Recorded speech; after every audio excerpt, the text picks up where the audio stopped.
नमस्कार दोस्तों, कल्पना कीजिए दो फौजी एक ही ऑपरेशन में दुश्मन की गोलियों का सामना किया करते हैं। दोनों घायल होते हैं, दोनों अपनी बॉडी का एक हिस्सा देश के लिए कुर्बान कर देते हैं। लेकिन रिटायरमेंट के बाद सरकार यह कहती है कि एक को यहाँ पर टैक्स नहीं देना होगा और यहाँ पर दूसरे को अपनी अपंगता यानी यहाँ पर डिसेबिलिटी पेंशन पर यहाँ पर भारी टैक्स को चुकाना होगा। आखिर क्यों? सिर्फ इसलिए क्योंकि उसने चोट खाने के बाद भी हार को नहीं माना और देश की सेवा को जारी रखा। क्या देश के लिए अपनी जान को जोखिम में डालने वाले जवानों के बीच भी कोई दीवार यहाँ पर हो सकती है? क्या एक ही जंग में घायल हुए दो सैनिकों को सरकार अलग अलग नजरिए से देख सकती है? जी हाँ, फाइनेंस बिल 2026 में एक ऐसा प्रस्ताव आ गया है जिसने फौज और वतन परस्तों के दिल को यहाँ पर छलनी करके रख दिया है। क्या अब शहादत और बलिदान पर भी जीएसटी और इनकम टैक्स क्या लगेगा? चलिए जानते हैं इस लेट डाउन के पीछे की पूरी कहानी को। एक तरफ वो जो चोट लगने के बाद फौज को छोड़ चुके हैं, उनकी पेंशन टैक्स फ्री रहेगी, लेकिन दूसरी तरफ वही वफादार योद्धा जिन्होंने चोट को खाया, अंग को गवाया पर कहा कि मैं अभी और सेवा को करूंगा, अब उनसे उनकी डिसेबिलिटी पेंशन पर टैक्स वसूला जाएगा। फाइनेंस बिल 2026 के प्रावधान ने भारतीय सेना के गलियारों में एक ऐसी बहस को छेड़ दिया है जिसने पूर्व जनरलों से लेकर विपक्षी नेताओं तक को यहाँ पर नाराज करके रख दिया है। जी हाँ, बजट 2026 का यह फैसला क्या वफादारी को क्या सजा दे रहा है? आज बात होगी उन जख्मों की जिनका हिसाब अब रुपयों में होगा। मुद्दा है टैक्स रिबेट यानी टैक्स में मिलने वाली छूट का। आरोप ये लग रहा है कि सरकार ने दिव्यांग सैनिकों को दो श्रेणियों में बांट के रख दिया है। आखिर क्या है ये पूरा विवाद? क्यों पूर्व सेना प्रमुख जनरल वीपी मलिक को भी सामने यहाँ पर आना पड़ा? आइए इसे गहराई से समझते हैं।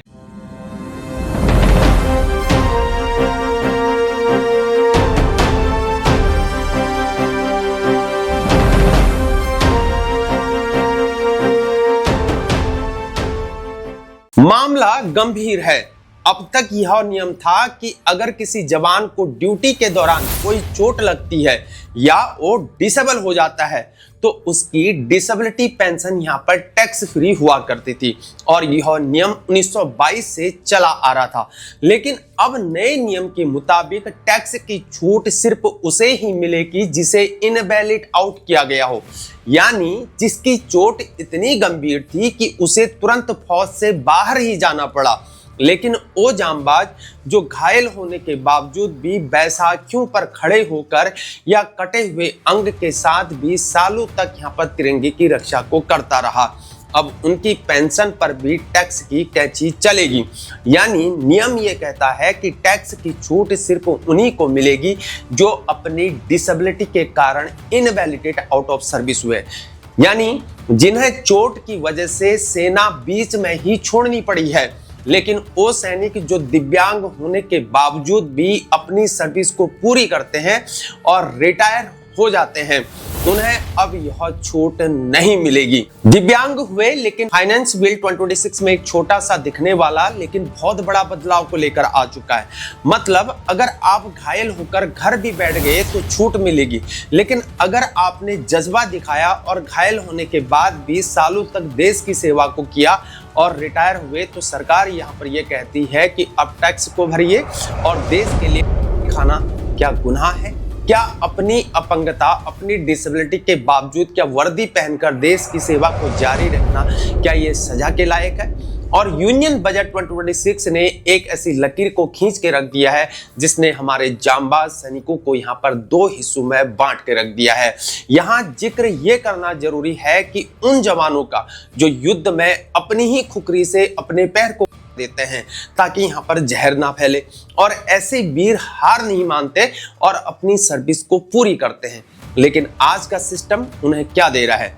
उनके बलिदान पर टैक्स का बोझ। इतिहास गवाह है कि 1948, 1962, 1965, 1971, 1999 इंडो पाक हो या इंडिया चाइना का हो, जंग में अपने हाथ पर गंवाने वालों ने फौज को नहीं छोड़ा। फौज के जवान खुद अपने हाथ पांव ताकि दुश्मन के हाथ न लग जाए। और आज की पॉलिसी ये कहती है कि अगर कल को कोई और जांबाज इनकी तरह हौसले को दिखाएगा और रिटायरमेंट तक सेवा को करेगा तो सरकार उसकी हिम्मत पर यहाँ पर टैक्स लगा देगी। आखिर क्यों? 1922 से लेकर 1961 के इनकम टैक्स एक्ट तक सैनिकों की डिसेबिलिटी पेंशन हमेशा से ही यहाँ पर टैक्स फ्री रही है, क्योंकि ये यहाँ पर इनकम नहीं है, ये मुआवजा है उस शरीर के अंग का जो सरहद पर रह गया है। लेकिन 1 अप्रैल 2026 से ये नियम बदल रहा है। आखिर वित्त मंत्री जी किसने दी आपको ये सलाह? आज ये शब्द आज हर फौजी के कान में गूंज रहे हैं। ब्यूरोक्रेसी यहाँ पर सिर्फ उदासीनता नहीं है बल्कि द्वेष है। ये शब्द यहाँ पर कड़वे हैं, लेकिन क्या ये यहाँ पर सच नहीं है? संसद में भी इसकी गूंज सुनाई दे रही है और कांग्रेस सांसद शशि थरूर ने इसे परेशान करने वाला बताया है और ये कहा है कि यह सरकार का अपने नैतिक कर्तव्य से पीछे हटना है। वहीं असदुद्दीन ओवैसी ने भी सरकार को घेरते हुए ये पूछा कि क्या देश के रक्षकों के साथ ऐसा सलूक होना चाहिए? अब जरा गणित को समझिए। 50 लाख करोड़ के भारी भरकम बजट में सरकार इन टूटे हुए शरीरों से आखिर कितना बचा पाएगी? बमुश्किल से 500 से लेकर 800 करोड़ रुपए तक, यानी बजट का मात्र 0.02% तक। क्या देश की अर्थव्यवस्था इतनी कमजोर हो चुकी है कि हमें अपने सैनिकों के जख्मों से यहाँ पर चिल्लरों को बटोरना पड़ रहा है? आर्टिकल 14 यहाँ पर बराबरी हक की बात करता है, तो फिर दो विकलांग सैनिकों के बीच आखिर ये कैसा भेदभाव है? एक ही चोट है, एक ही वजह है, फिर एक पर टैक्स और दूसरे पर आखिर छूट क्यों? लेकिन सिक्के का दूसरा पहलू ये भी है कि सरकारी अधिकारियों का ये कहना है कि पुराने नियमों का गलत फायदा उठाया जा रहा था। कैग की रिपोर्ट, कैग नियंत्रक और महालेखा परीक्षक की एक रिपोर्ट में यहाँ पर एक चौंकाने वाला खुलासा हुआ था। कैग के अकॉर्डिंग यहाँ पर हर साल रिटायर होने वाले तकरीबन 40% ऑफिसर जो होते हैं और 18% जवान जो होते हैं डिसेबिलिटी पेंशन को ले रहे थे। और सरकार का ये मानना है कि कई मामलों में लोग सर्विस के आखिरी सालों में यहाँ पर लो मेडिकल कैटेगरी में आ जाते हैं, खास तौर पे ऑफिसर हैं यहाँ पर, ताकि टैक्स छूट का फायदा उठा सके। सरकार का मकसद इस गलत इस्तेमाल को यहाँ पर रोकना है और सेना में यहाँ पर बैटल रेडीनेस यानी युद्ध की तैयारी को यहाँ पर बढ़ावा देना है। और जो सरकार यहाँ पर तर्क दे रही है कि कुछ लोग डिसेबिलिटी का गलत फायदा उठा रहे हैं टैक्स को चोरी करने के लिए, यह कदम उठाया गया है, सरकार का तर्क है। लेकिन फिर भी सिस्टम की नाकामी की सजा उन असली हीरोज को आखिर क्यों दी जा रही है जिन्होंने अपनी जवानी और अपनी सेहत को सरहद पर झोंक दिया है? क्या आप टैक्स चोरी रोकने के नाम पर क्या बलिदान के सम्मान का क्या गला घोंट देंगे? रिटायरमेंट के बाद वर्दी उतर जाती है पर वो जख्म नहीं भरा करते हैं, वो नकली पैर नहीं हटते हैं, वो सुनने की शक्ति वापस नहीं आ पाती है, तो फिर वो टैक्स की छूट क्यों हटाई जा रही है? आखिर किसी ने उन मिलिट्री हॉस्पिटल के वार्ड्स में जाकर देखा है कभी? क्या किसी ने उन शहीदों की विधवाओं और दिव्यांग सैनिकों की आंखों में झांका है कभी? रिटायरमेंट के बाद भी वो कितने परेशान रहते हैं। ये पेंशन कोई खैरात में नहीं है, ये उनका राइट है, उनकी गरिमा, उनकी डिग्निटी है। एक जवान को शारीरिक हो या मानसिक तकलीफ हो, उसके लिए सर्विस करना यहाँ पर मुश्किल ही हो जाता है और प्रमोशन में भी यहाँ पर ना के बराबर होता है।